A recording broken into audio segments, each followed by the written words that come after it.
Boa tarde a você, telespectador do programa O Povo de Deus aqui na TV Guanaré. No programa de hoje você vai conferir o Evangelho do dia, o Evangelho de São Marcos, capítulo 6, versículos do 7 ao 13. Você também vai conferir ainda o Santo do Dia, a história de São Paulo Mique e seus companheiros mártires. E no segundo bloco você vai conferir um pouco a posse do Padre França e também os votos da irmã Janilde. Agora fique ligadinho e vamos conferir o Santo do Dia.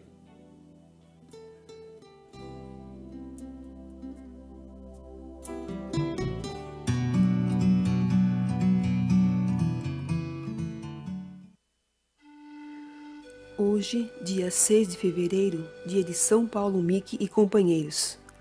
A pregação do Evangelho feita por São Francisco Xavier, no Japão, nos anos 1549 a 1551, deu 30 anos depois seus frutos mais preciosos nas pessoas dos 26 mártires, representados sobretudo pela figura empolgante de São Paulo Mique. O motivo da inserção deles no calendário litúrgico é para dar ênfase à universalidade da Igreja.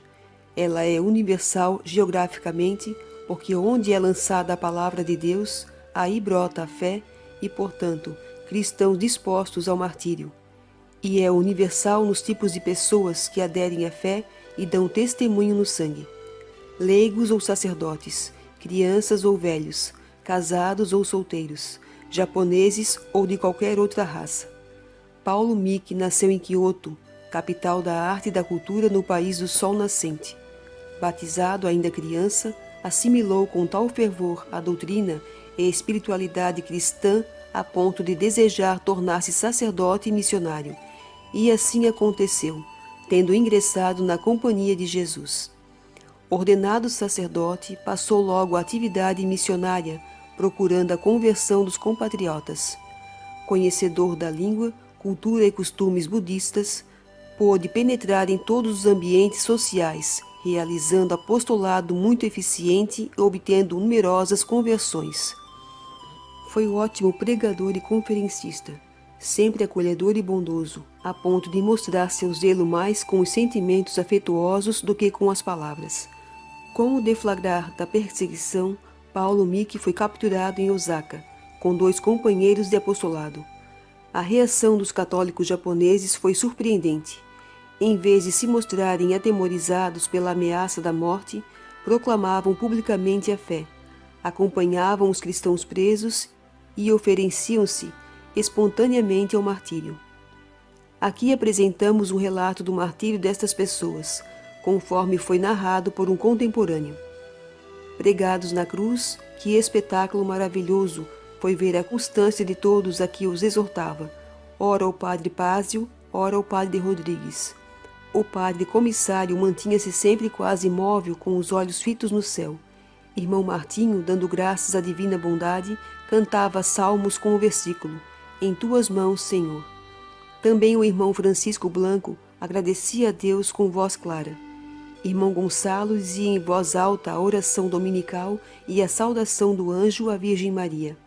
Paulo Mique, nosso irmão, vendo-se colocado no mais honroso e elevado púlpito que jamais tivera, começou por declarar aos circunstantes ser japonês e jesuíta e morrer por ter anunciado o Evangelho, e dava graças a Deus por tão excelente benefício. Em seguida pronunciou estas palavras: Tendo chegado a este momento, julgo que nenhum de vós acredita que desejo voltar à verdade. Declaro-vos, pois, que não há outro caminho de salvação fora daquele que os cristãos seguem. Este caminho me ensina a perdoar aos inimigos e a todos que me ofenderam. Por isso, de boa mente, perdoo ao rei e a todos os responsáveis por minha morte, e suplico-lhes queiram ser iniciados pelo batismo cristão. Volvendo em seguida os olhos para os companheiros, começou a animá-los nesse combate extremo. No rosto de todos podia-se ver certa alegria, mas no de Luís, de 11 anos, era extraordinária. Um cristão gritou-lhe que em breve estaria no paraíso. Então fez sinal afirmativo com os dedos, atraindo para si os olhares de todos os presentes. Antônio, de 13 anos, ao lado de Luís, os olhos voltados para o céu, depois de invocados os santíssimos nomes de Jesus e Maria, cantou o salmo Louvai, meninos, o Senhor, que aprenderam no curso de catecismo em Nagasaki.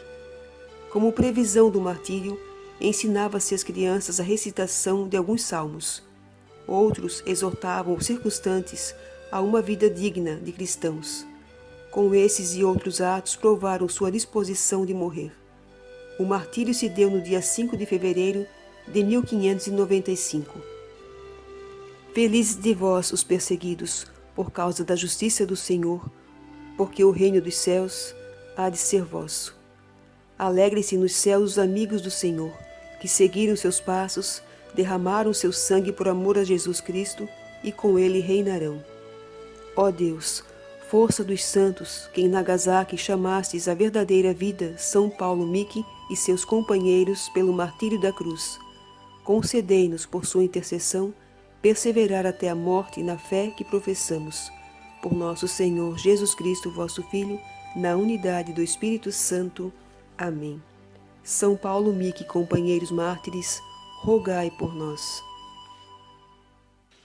Bem, você conferiu aí a história de São Paulo Miki e seus companheiros mártires, essa história deste santo.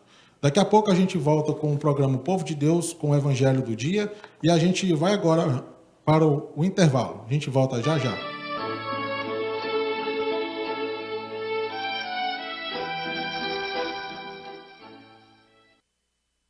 O Evangelho de hoje, do livro de São Marcos, capítulo 6, versículo de 7 ao 13. Marcos, capítulo 6, versículo de 7 ao 13. O Senhor esteja convosco. Proclamação do Evangelho de Jesus Cristo segundo Marcos. Naquele tempo, Jesus chamou a si os 12 e começou a enviá-los 2 a 2, dando-lhes autoridade sobre os espíritos impuros. Mandou que não levassem nada pelo caminho, a não ser um cajado, nem pão, nem sacola, nem dinheiro à cintura, mas que calçassem sandálias e não usassem 2 túnicas.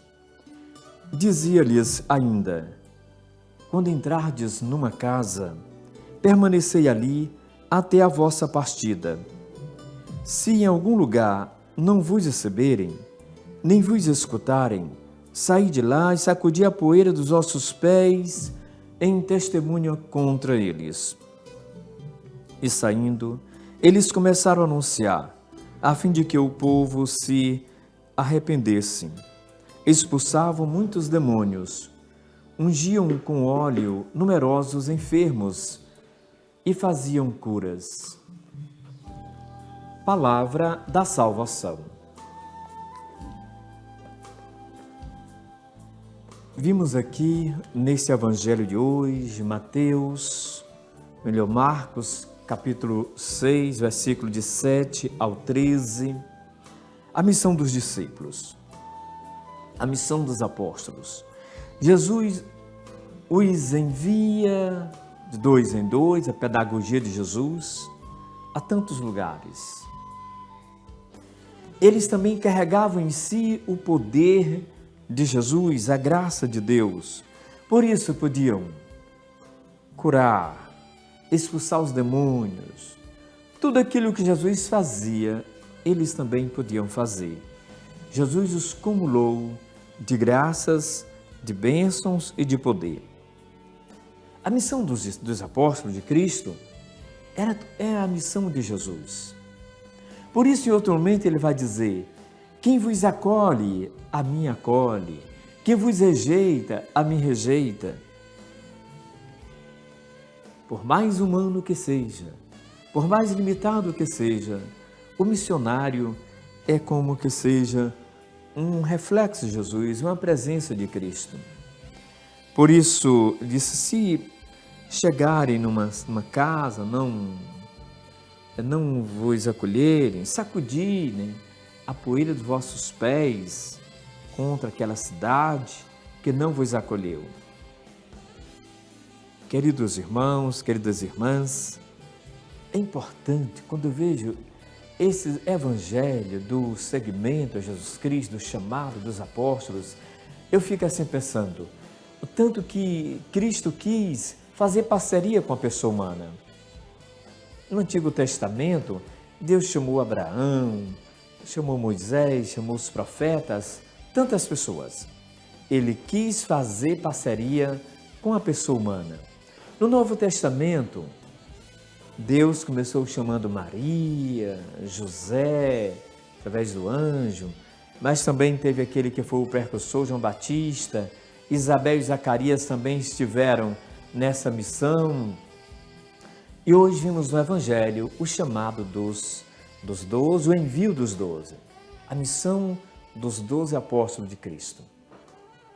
E eles iam levando a graça de Deus. Por isso, quem recebe o missionário, recebe o próprio Jesus Cristo. Ele é um sinal. O missionário não precisa ser o intelectual que faz isto ou aquilo.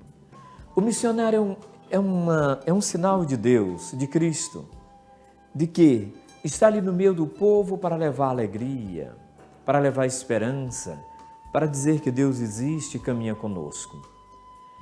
Sempre quando houver homens e mulheres disponíveis, dedicados, ouvintes da palavra e praticantes da palavra, e que se sentem discípulos missionários, é porque o Espírito de Deus ainda acompanha essas pessoas, para que também a sua bênção seja a bênção de Jesus. Quero hoje interrogar a mim e a você com esta palavra. Acompanhemos. Você já se sentiu chamado, Jesus, enviado para alguma tarefa importante, para alguma missão importante, em que você estaria em nome de Cristo, em nome de Deus, em nome do Espírito Santo, em nome da igreja?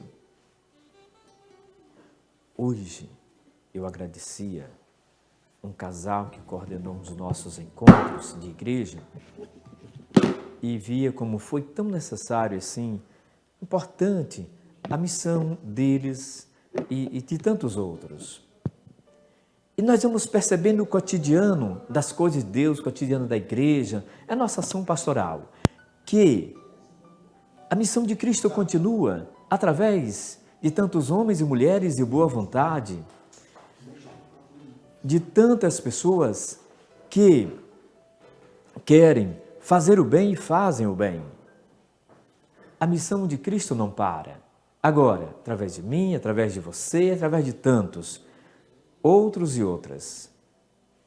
E essas pessoas que hoje se colocam à disposição fazem as vezes do Cristo. São como que os longos pés do Senhor na missão, são como que braços do Senhor na missão, são como que boca do Senhor na missão. O Senhor quis fazer missão, não foi com os anjos. É evidente, eles estiveram aqui e acolá também na missão de Jesus. Mas Jesus Cristo quis fazer missão com pessoas concretas, homens e mulheres com seus limites, mas uma parte a pessoa humana faz, a outra parte é Deus que faz. Ressoa sempre em meu coração aquilo que Jesus Cristo disse, assim como o Pai me enviou, também vos envio. Que bonito! Assim como o Pai me enviou, também vos envio. Todos aqueles que de mim se alimentam, viverá por mim. E aí vamos percebendo que o Senhor, Ele não é uma ilha, e não, mesmo podendo fazer tudo sozinho, não quis contar contigo, comigo, com todos nós, com a igreja, com o povo de Deus, homens e mulheres de boa vontade que por onde passam fazem o bem. Uns anunciam com a palavra, têm o dom da palavra, outros anunciam com um dom muito mais bonito ainda, que é o dom do exemplo, porque a palavra comove, mas o exemplo é que arrasta. O importante é que todos nós estejamos a serviço do Senhor, na simplicidade, na humildade. Não é nós que devemos aparecer, é Ele. É Deus quem deve aparecer, é Jesus quem deve aparecer na missão dos irmãos e das irmãs. enfim, na missão do povo de Deus. Quero combinar uma coisa contigo. É isto. Não permita você morrer. Mas é a gente que permite, padre? Como é isso? Essa é uma forma para nos chamar a atenção, meu irmão. Mas eu quero te dizer isso. Não permita você morrer antes de ter se colocado na vida, na igreja, do mundo, a serviço do Senhor. Faça todos os dias uma coisa em nome do Senhor, uma ação libertadora, transformadora, algo que eu possa dizer, fiz isso em nome do Senhor e Ele agiu em mim. Todas as vezes que você sentir a vontade de fazer uma coisa boa, é o Espírito do Senhor que está falando dentro de ti. Se o Espírito Santo em nós, a pessoa vai querer fazer só o que é ruim. Mas quando queremos ajudar, servir, ajudar as pessoas a serem mais e melhores, é porque o Espírito Santo está suscitando isso na gente. Uma forma de amar é ajudar os outros.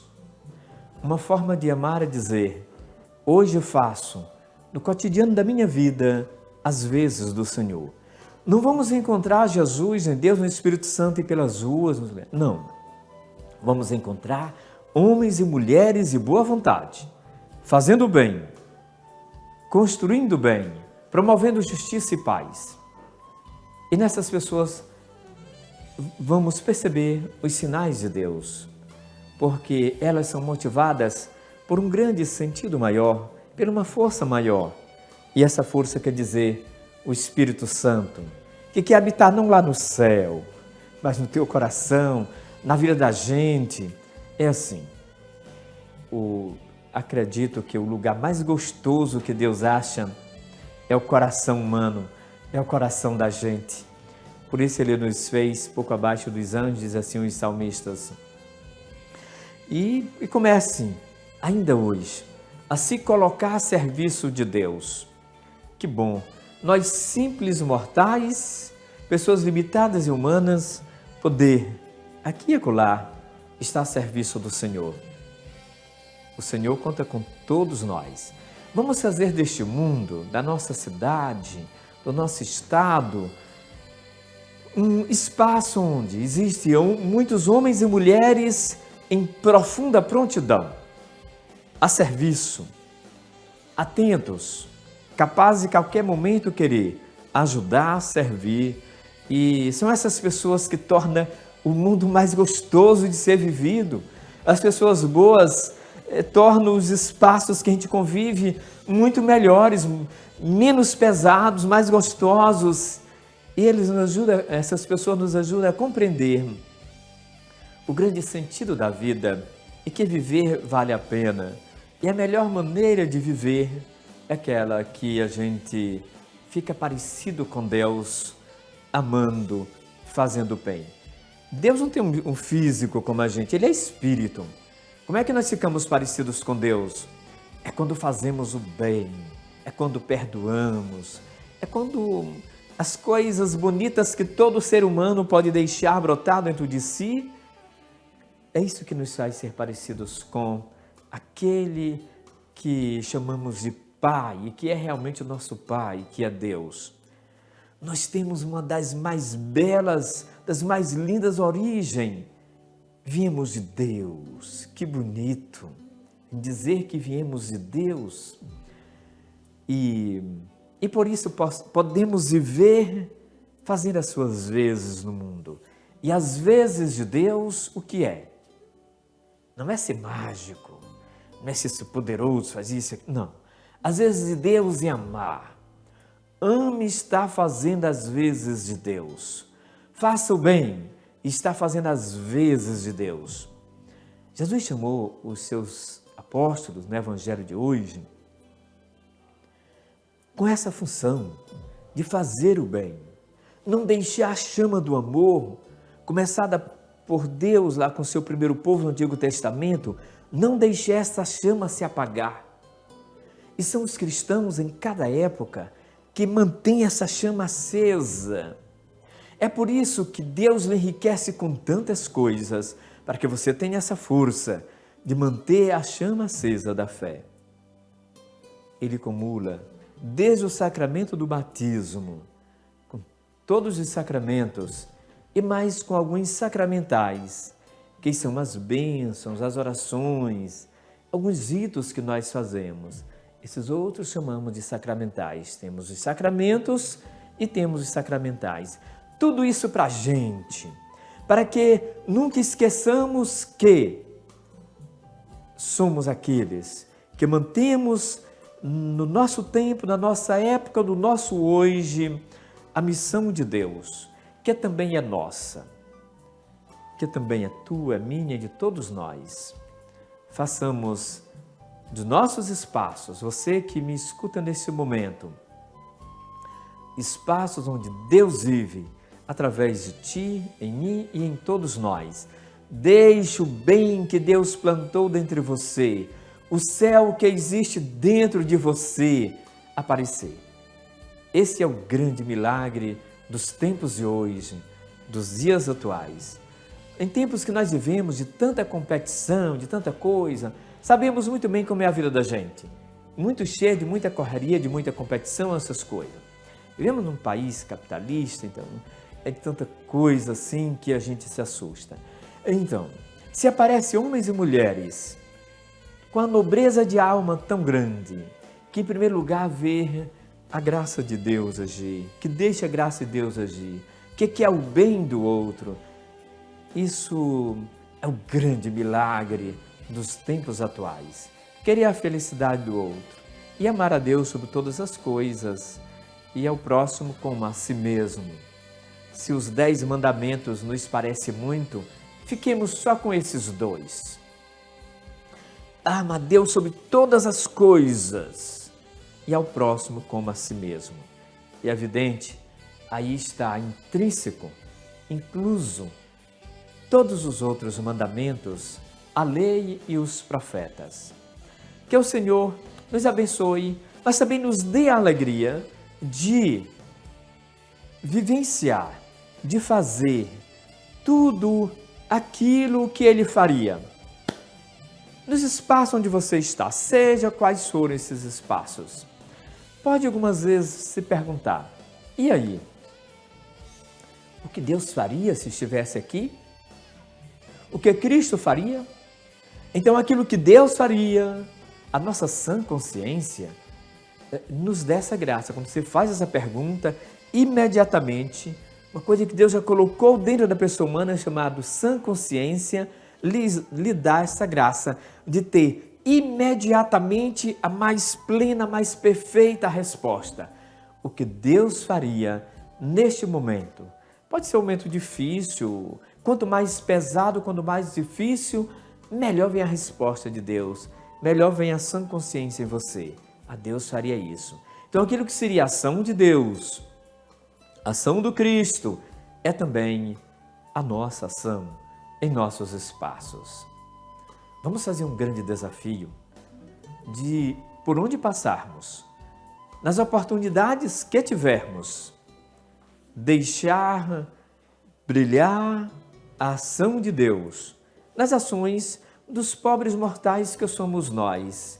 Mas se Deus permitiu isso, se Deus quis isso, se Cristo chamou discípulos missionários, chamou e chama, porque senão a missão tinha parado na sua época, 2000 anos atrás, mas continua essa missão, o mundo não está perfeito, por isso Cristo quis também precisar de você, é por isso que você foi convocado, chamado para a missão da igreja e para continuar agindo em nome do Senhor. Nos coloquemos como aquele ou aquela que está em profunda escuta, prontidão, coração aquecido, capaz de amar, capaz de viver numa atitude de não ter indiferença, mas agir em nome do Senhor. Quero que hoje essa reflexão fique uma proposta, como uma grande proposta para esse dia de hoje, para a nossa vida. Vamos agora ao intervalo e voltaremos logo.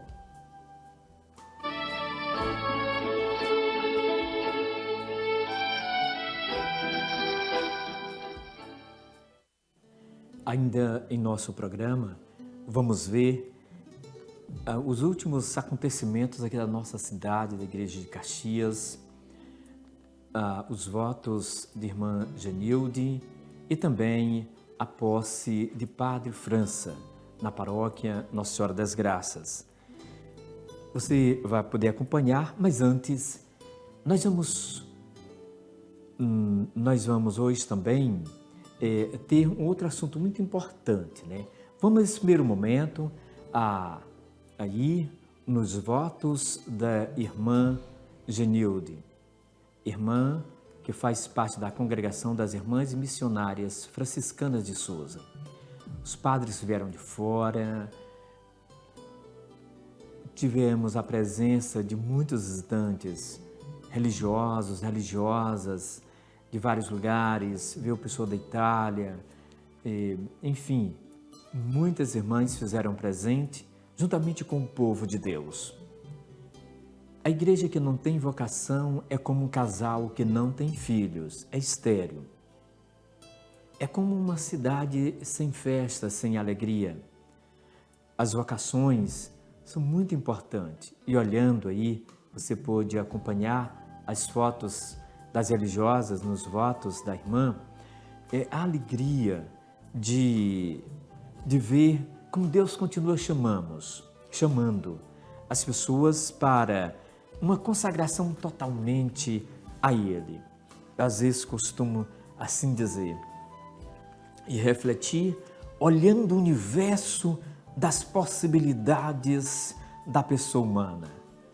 Deus que fez, por exemplo, no caso do homem e da mulher, um se atraírem pelo outro a tal ponto de se dar em casamento. Aquele mesmo Deus que foi autor da vida de todos, fez com que, no caso dos religiosos, dos padres, das freiras, dos consagrados, também, em vez de ter uma atração pelo outro, a atração totalmente por Deus. E assim se consagra totalmente a sua vida para o seu Deus, como o seu primeiro amor, o seu grande amor, o seu único amor, o seu definitivo amor. Assim é a vida dos religiosos, das religiosas, dos padres, de todos aqueles que se consagraram ao Senhor. Deus, que fez as pessoas se encantarem pelas outras e se darem em casamento, fez também, criou no coração dessas pessoas, dos chamados, vocacionados, uma atração muito grande por Ele, para que, servindo unicamente a Ele, pudesse servir também aos filhos de Deus, como sinal de Deus, como sinal da esperança, como sinal da fé, como sinal da grande tradição de Deus com o seu povo, que no meio do povo, no meio da comunidade, escolheu alguns e algumas para uma missão toda especial. Parabenizo a todas as religiosas e religiosos do Brasil, a todos os consagrados, a todos os padres, pelo seu sim a Deus, pela sua decisão, pelo seu amor que a Deus foi revelado a tal ponto de deixar outros interesses para um interesse maior nessa visão da fé, de servir aquele que é todo-poderoso, servir de maneira plena e sem igual. Parabéns a todos vocês que disseram sim, que o Espírito do Senhor confirme a vossa vocação, no vosso agir e na vossa ação pastoral. Agora nós vamos ver, acompanhe a posse do Padre França, lá na paróquia Nossa Senhora das Graças, na Coab. Um dia muito festivo.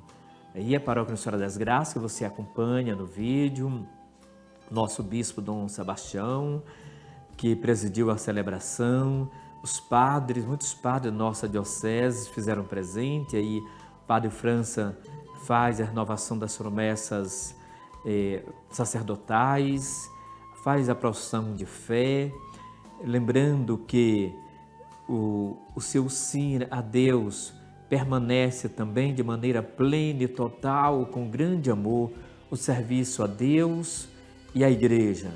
Se despoja por inteiro, se entrega por inteiro na missão que Deus lhe chamou, frente agora do povo de Nossa Senhora das Graças, uma parcela da porção do povo de Deus, aqui da Diocese de Caxias, na paróquia da Coab, que tem um grande limite territorial, limita com Timon, com Caxias, com União no Piauí, só o Rio separando, e, enfim, a missão do Padre França de levar a palavra de Deus, educar as pessoas na fé, santificar os filhos de Deus pelos sacramentos, do sacramento do batismo, enfim, todos os sacramentos, tornar a pureza do coração dos filhos de Deus cada vez mais bela pelo sacramento da confissão,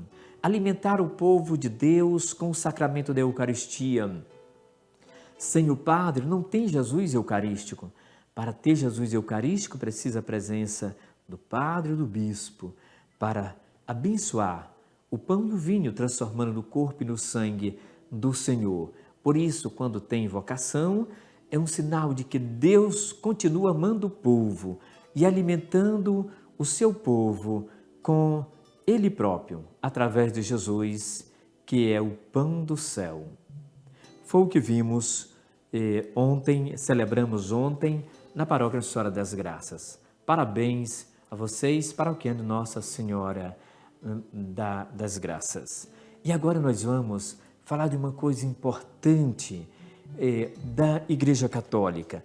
Nós temos assim uma maneira de expressar a fé chamado com dois símbolos.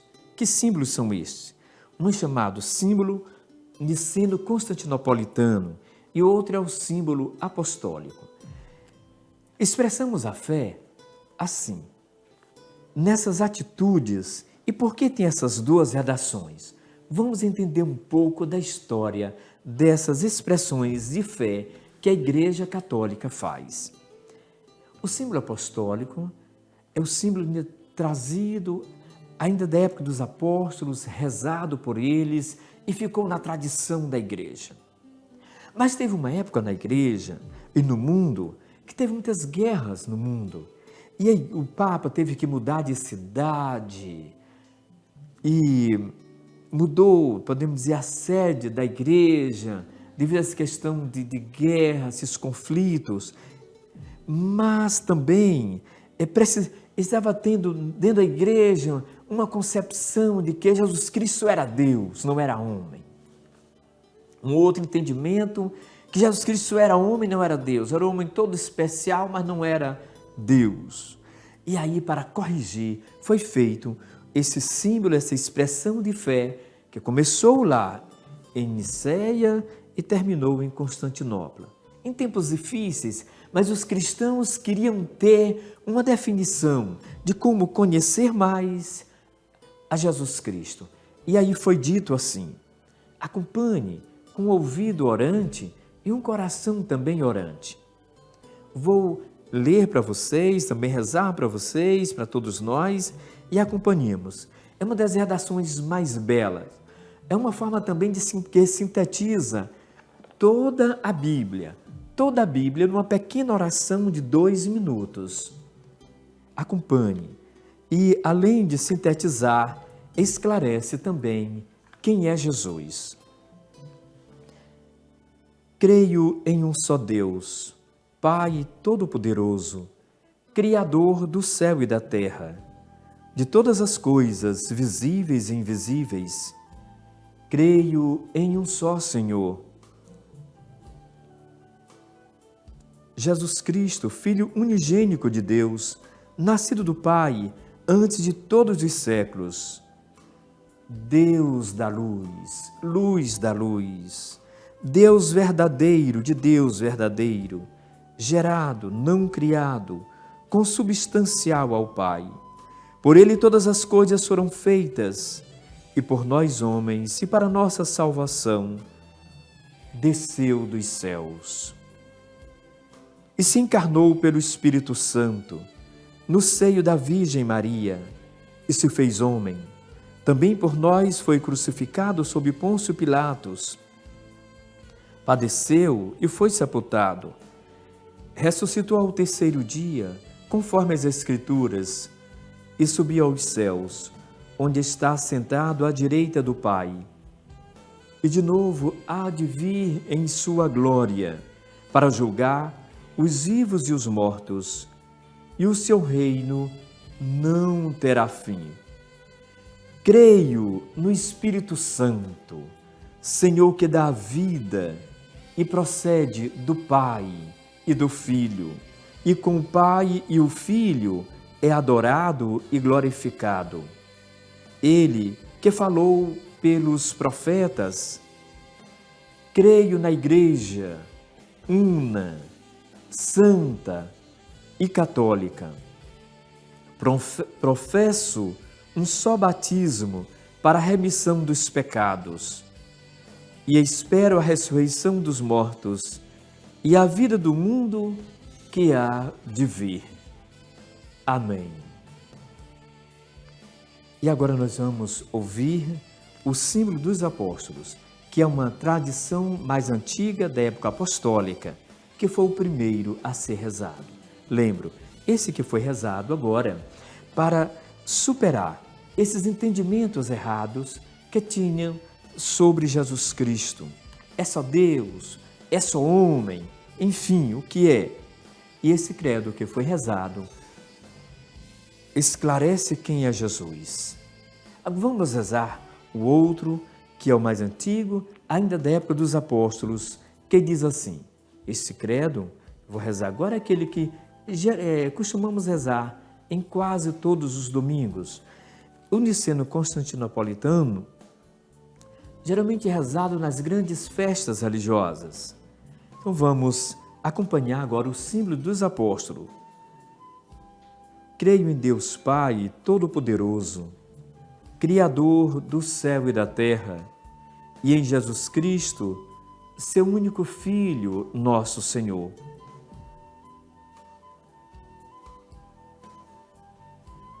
Que nasceu da Virgem Maria, que foi concebido pelo poder do Espírito Santo, nasceu da Virgem Maria, padeceu sob Pôncio Pilatos, foi crucificado, morto e sepultado, desceu à mansão dos mortos, ressuscitou ao terceiro dia, subiu aos céus e está sentado à direita de Deus Pai Todo-Poderoso, donde há de vir a julgar os vivos e os mortos. Creu no Espírito Santo, na Santa Igreja Católica, na comunhão dos santos, na remissão dos pecados, na ressurreição da carne, na vida eterna. Amém. Quero frisar aqui a primeira parte. Creio em Deus Pai Todo-Poderoso, Criador do céu e da terra. Lembramos que logo no primeiro livro da Bíblia, no Gênesis, lembra que Deus criou todas as coisas e assim diz o credo, já sintetizando toda a criação, tudo que Deus fez. E em Jesus Cristo, seu único Filho, nosso Senhor, que foi concebido pelo poder do Espírito Santo, nasceu da Virgem Maria. Lembramos da passagem que o anjo disse, o que vai acontecer contigo é por obra do Espírito Santo. Lembramos também da sua morte, né? Que foi julgado, foi decidido, né? Padeceu sob Pôncio Pilatos. E tem um encíclico na igreja, um documento na igreja que diz que também foram os pecados da humanidade que levou Jesus à cruz. Ele que fez sua experiência de ter também morrido, por isso desceu à mansão dos mortos, ressuscitou ao terceiro dia. Por isso celebramos domingo como o dia da vitória, o dia que Jesus ressuscitou, o dia que nós não seguimos a um morto, a um defunto, mas seguimos a um Deus vivo, e que agora está no céu, e o próprio credo diz, subiu aos céus. Está sentado à direita de Deus Pai Todo-Poderoso. Esse Deus que acolhe também nós lá, vai nos acolher junto de Jesus, porque o próprio Jesus, na oração sacerdotal, João capítulo 17, vai dizer, Pai, eu quero que aonde eu estiver, que eles estejam também para que contemple a minha glória. E assim, aquele que nos amou aqui na terra, que nos ama, quer também que a gente esteja com Ele no céu. Não sei o porquê de nos amar com tanta intensidade. Nesta vida e na outra, Ele quer que convivamos com Ele, juntos, unidos, e que nos levando como que para dentro da Santíssima Trindade. É assim a vontade de Jesus. Também o credo diz, quero relembrar, creio no Espírito Santo, na Santa Igreja Católica. A Igreja que nos santifica por vontade de Cristo, santifica o povo de Deus, para que o povo de Deus seja libertado de todo e qualquer pecado. Creio na comunhão dos santos, essa comunhão dos santos, essa capacidade que Deus nos dá de rezar um pelos outros, rezar por aqueles que estão na glória eterna, que eles rezem por nós, e nós rezarmos pelos outros, que começamos a ser santos no dia do nosso batismo, aquele dia em que o padre disse, ou o ministro do batismo disse assim: Pedro, João, Maria, Antônio, José, Francisco, eu te batizo em nome do Pai, do Filho e do Espírito Santo. Naquele dia começamos a ser santos. E essa santidade cresceu em nós quando fizemos a Eucaristia, o Crisma, quando nos confessamos, enfim, quando temos essa convivência cotidiana com o Senhor. Quando rezamos, curvamos nossos joelhos diante dEle e renovamos a nossa alma em oração. Por isso, a santidade é própria do povo de Deus. Fazemos parte dessa tradição de santos. Começou com o nosso Pai, o Espírito Santo, que é a alma da igreja, que tem o próprio nome Espírito Santo, Jesus Cristo, que é santo, todos aqueles que os apóstolos todos chegaram a ser santos, com exceção aquele que foi o traidor. E ao longo desses 2000 anos, tantas pessoas que chegaram aos altares, e também você deve chegar um dia aos altares, porque a santidade foi plantada dentro de você com o sacramento do batismo, quando você fez sua primeira comunhão, o crisma, quando se confessa, quando lê a palavra. Por isso, a santidade tem que nos rodear e está também dentro de nós, porque é inerente à vida da gente. Não abramos mão de nossa santidade, de nossa perfeição, que pudermos melhorar. No Antigo Testamento, Deus já dizia: sede perfeito, porque o vosso Pai é perfeito. Sede santo, melhor, como o vosso Pai do céu é santo. E no Novo Testamento, Jesus dizia: sede perfeito, porque o vosso Pai é perfeito, o Pai do céu é perfeito. E assim, Deus quer que a gente seja muito mais do que o que somos. Jesus Cristo também nos convida a isso. Não queira andar para trás. Cresça na santidade. É para isso que existimos, a razão da nossa vida. Isso Jesus diz também, nos inspira a rezar no credo, que cremos no perdão dos pecados, na remissão dos pecados, na ressurreição da carne e na vida eterna. A ressurreição da carne, nós vamos ter, cada um, uma pessoalidade, uma individualidade, não é que vamos ser, digamos assim, essa própria carne com 18 anos, com 10 anos, com 15 anos, mas o sentido é maior, é muito mais profundo, é que cada um é único diante de Deus, onde ninguém vai se confundir com o outro, cada um tem sua pessoalidade, por mais que seja gêmeo, parecido tal, cada um é único, e seremos identificados assim, todos diante do Senhor. E agora receba a bênção final, que essa bênção acompanhe a todos vocês que rezaram conosco nessa tarde. Esses últimos dias, tantas pessoas têm dito: Padre, eu tenho acompanhado o programa O Povo de Deus, como tem sido bom. E eu espero que Deus continue falando nesse momento para todos nós, nesse programa O Povo de Deus. Que você, sua casa, seja abençoada agora. O Senhor esteja convosco. Que Deus esteja sobre vós para vos abençoar, diante de vós para vos conduzir, atrás de vós para vos proteger, ao vosso lado para vos acompanhar e dentro de vós para dar saúde, paz e alegria. E eu, em nome de Deus, a Igreja, te abençoo. Em nome do Pai, do Filho e do Espírito Santo. Fiquem todos com Deus.